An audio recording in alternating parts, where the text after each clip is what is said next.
All parties Hurriyat Conference has condemned the extension of ban on the prominent socio-political religious organization Jamaat-e-Islami in the occupied Kashmir by the BJP-led Hindutva government. According to Kashmir Media Service, APRC spokesman Advocate Abdul Rashid Minhas, in a statement issued in Srinagar, said the fresh attempt of the Modi-led Indian government to extend the ban on the Jamaat-e-Islami for 5 years was another act of terrorism. Indian forces personnel continued their cordon and search operations and house raids in different areas of the occupied Kashmir.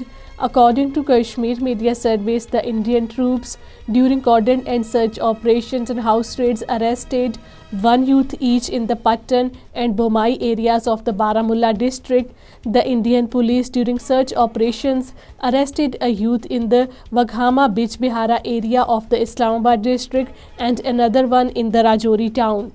Gulf countries have enforced restrictions on the Indian propaganda films, particularly those depicting anti-Muslim sentiments and the misrepresentation of the Kashmir conflict.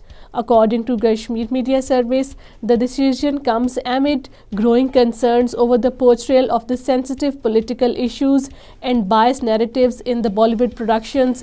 Recently, the release of the Indian film Article 370 has been halted in the Gulf cinemas due to its propagandist nature. Mehbooba Mufti-led People's Democratic Party has expressed anguish over the frequent power cuts all over the occupied Kashmir.